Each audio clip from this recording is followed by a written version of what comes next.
سرخط مهمترین خبرها: دادگاه مسکو حکم شراف‌الدین گدایف را به تغییر گذاشت. آمار نو: 150,000 شهروند تاجیکستان در روی خط سیاه روسیه هستند و تاجیکستان باز 680 میلیون دلار قرض می‌گیرد.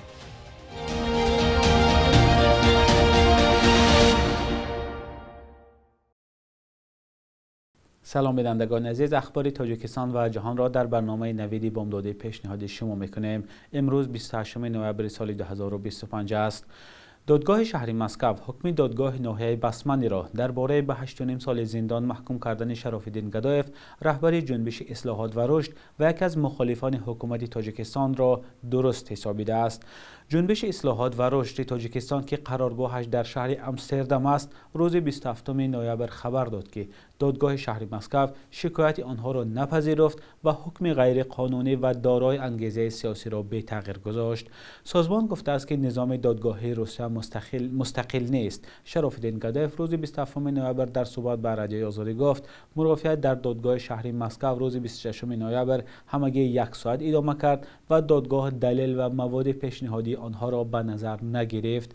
وی افزود که از روی حکم دادگاه شهری مسکو به زینه‌های بالایی در روسیه و دادگاه‌های بین المللی شکایت خواهد کرد.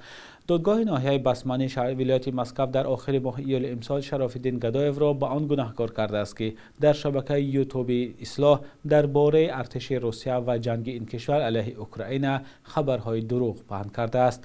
در این صحبت که سال 2022 پخش شد، گدایف نقل می‌کند که چگونه نظامیان روسیه شهروندان عادی را در اوکراین می‌کشند. خودش باور دارد که پرونده جنایی و حکم دادگاه در روسیه با فعالیت سیاسیش به خصوص طرفداری از اوکراین ربط دارد. مقامات تاجیکستان آمار نو مهاجرانی در روی خط سیاه روسیه بوده را اعلام کردند. نمایندگی وزارت مهنت و مهاجرت تاجیکستان روز 27 نوامبر خبر داد که فعلا 150,000 شهروند تاجیکستان بر روی خط شخصان نظارت شونده روسیه شامل شدند. این روی خط از روز 5 فوریه امسال اجرایی شد و نام آن شهروندان خارجی به آن شامل می شود که در روسیه یگان قانون شکنی کردند. مقامات روسیه تا ماه سپتامبر امسال به مهاجرانی که نامشان در این روی خط بود فرصت داده بودند که بود و باش خود را در این کشور قانونی کنند.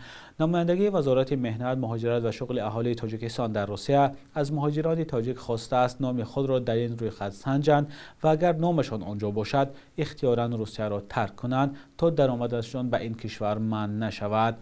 مقامات تاجیکستان ماه اکتبر سال 2024 آمار مهاجرانی در روی خط سیاه روسیه بوده را اعلام کرده بودند. آن وقت زیاد از 120,000 شهروند تاجیکستان بر روی خط سیاه روسیه شامل شده بودند. نمایندگی وزارت مهنت و مهاجرت تاجیکستان از ماه فوریه تا سپتامبر امسال بارها از مهاجران تاجیک خواسته بود که حضور خود را در روسیه قانونی کرده و این ترتیب نامشان را از روی خط سیاه بیرون کنند. در گذشته برخی مهاجران کاری تاجیک شکایت کرده بودند که نام آنها را بدون اساس بر روی خط سیاه شامل و ورود آنها را به روسیه منع کردند. بعد سال 2024 و بعد حمله به تالار کنسرت کراکورس، مهاجران تاجیک شکایت دارند که آنها را بدون اساس از فرودگاه‌های روسیه به تاجیکستان بازپس می‌گردانند. روز 27 نوامبر یک گروه از مهاجران تاجیک با ارسال ویدیو به رادیوی آزادی شکایت کردند که آنها را در فرودگاه قزان در شرایط بد نگاه می‌دارند و اجازه ورود به روسیه را نمی‌دهند. این هم نوار فرستاده مهاجران. اینجا کازانه دیگه چهار کسی مهاجر شده. چوب چرکای اصلا نه بولیشتای نه هیچ بعد جوش نه پلتا داره هیچ نداره گنده خنکای یخ میکنی آود نمیتونم نجی بخوری اینم چیزی خمام بود دیگه هیچ مردگی اونجا کمیرا نگاه میده به سبب گردوندن مورا یک تویستون یکون چی نیسته که بیاد مقصد یک گب زنم آخه برای بگیم همش دروغه.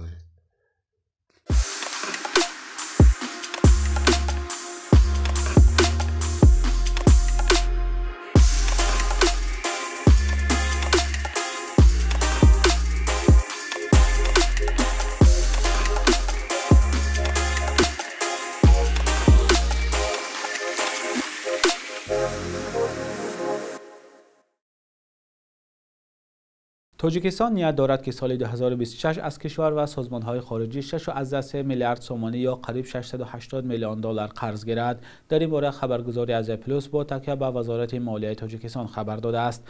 به قبل منبع تا 1 اکتبر امسال حجم عمومی قرض خارجی تاجیکستان 3.3 میلیارد دلار را تشکیل می‌دهد که نظر به اول سال 151 میلیون دلار کمتر است. در همین حال حکومت تاجیکستان می‌خواهد که سال آینده حدود 5.1 میلیارد سومانی یا 548 میلیون دلار قرض خارجی را برگرداند. از این مبلغ 3.3 میلیارد سومانی از حساب بودجه جمهوری و 1.8 میلیارد سومانی از حساب شرکت‌های دولتی از جمله برق تاجیک باید پرداخته شوند.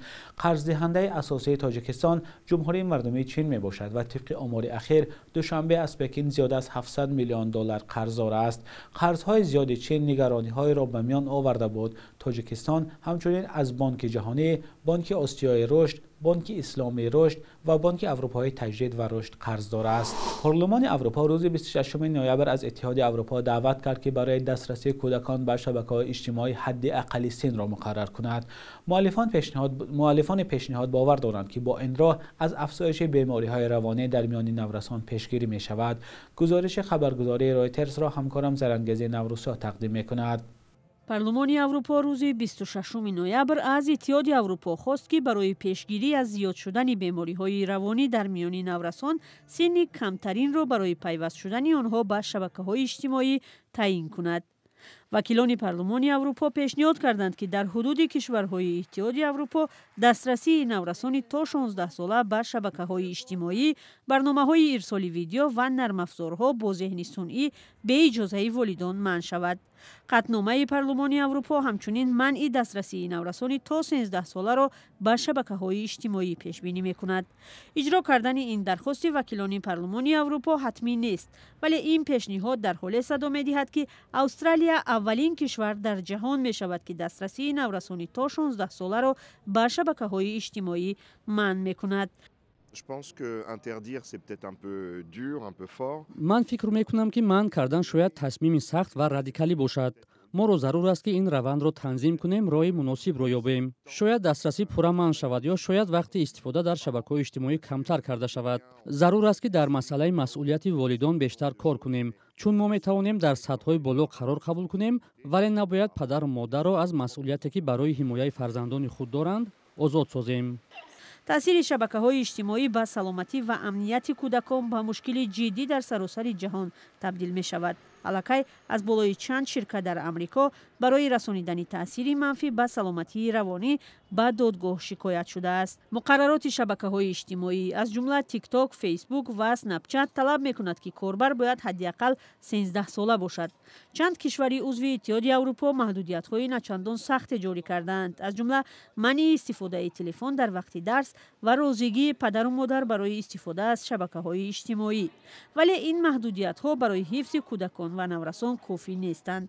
آماری رسمی در چند کشور اروپا نشان می‌دهد که بیشترین نورسان تا 13 ساله در شبکه‌های اجتماعی صحیفه دارند.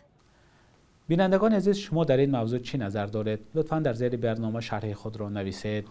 اندری یرماک رهبر دستگاه پرزیدنت اوکراین میگوید که نمایندگان این کشور آخر این هفته با مقامات آمریکا در شهر ژنو بار دیگر واخورده طرح صلح واشنگتن را بررسی خواهند کرد. اندری یرماک در شبکه‌های اجتماعی نوشته است که مهم این است که روند آغاز شده قطع نشود. با گفته این مقامدار اوکراینی، هدف اساسی و یگانه طرف‌ها هرچه زودتر رسیدن به صلح پایدار برای اوکراین است. رهبر دفتر اجرایی پرزیدنت اوکراین برای بی‌تنفس کار کردن در این بخش از امریکا تشکر کرده است. پرزیدنت اوکراین ولادیمیر زلنسکی شامگاه پنجشنبه 27 نوامبر در مراجعتش به مردم تصدیق کرد که مذاکرات با ایالات متحده آمریکا ادامه دارد. روز 23 نوامبر در شهر ژنو اولین دوره مذاکرات بر اساس طرح پیشنهادی دونالد ترامپ برگزار شد. بخش اگرازی تاریخ است که مهمترین تحولات تاریخی در روز 28 نوامبر را فرا می‌گیرد.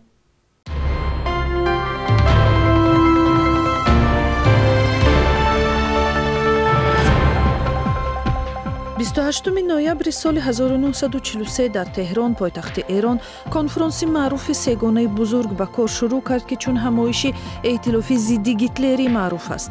Дар ин ҷаласаи таърихӣ раҳбарони Иёлоти Муттаҳидаи Амрико ва Бритониё Франклин Рузвелт ва Уинстон Черчилл ба раҳбари Иттиҳоди Шӯравӣ Иосиф Сталин ваъдаи кӯмак дар ҷанги зидди олмони гитлериро карданд ва ин ҳампаймонӣ барои торумор шудани фашизм дар давоми 2 соли баъд нақши калидӣ бозид. соли 1995 дар Тоҷикистон аввалин паноҳгоҳ барои занони қурбонии хушунати оилавӣ ва фарзандони онҳо таъсис шуд. Маркази буҳронии Гулрухсор дар шаҳри Хуҷанд чун сарпаноҳ ва муассисаи муҳими ёрии равонию иҷтимоӣ ба кор шурӯъ кард ва баъди ин дар солҳои баъдӣ дар нуқоти дигари Тоҷикистон муассисаҳои мисли Корбони умед ва маркази Фемида дар Душанбе ва маркази буҳронии ғамхорӣ дар шаҳри Бохтар таъсис шуданд. Бо афзоиши хушунати хонаводагӣ дар Тоҷикистон ба чунин марказҳо зарурат бештар эҳсос мешавад, вале камбуди маблағгузорӣ монеи он аст. 28 декабри соли 1909 донишманд Лутфулло Бузургзода таваллуд шудааст, ки танҳо 33 сол умр дид, вале тавонист ба ҳайси муҳаққиқи адабиёт ва забони классикӣ дар ин ришта саҳми ҷиддӣ гузорад. муҳаққиқи осори рӯдакӣ, Носири Хусрав, Саъдӣ, Ҷомӣ ва дигарҳо буда дар таҳияи намунаҳои адабиёти тоҷики чопи соли 1940 фаъолона иштирок кардааст. Як нақши муҳимаш ҷустуҷӯ, дарёфт ва дақиқ кардани зодгоҳу мазори устод Рӯдакӣ мебошад. شبانه اخیر قرب روبل روسیه در برابر اسعار ملی سامانه کم بالا رفته، ارزش دلار آمریکایی باشد پست شده است. صبح امروز در بانک تجارتی تاجیکستان 1000 روبل روسیه به 118 سامانه برابر است 100 دلار آمریکایی باشد تا 923 سامانه ارزش دارد. قرب رسمی بانک ملی تاجیکستان برای 28 نوامبر چنین تعیین شده است.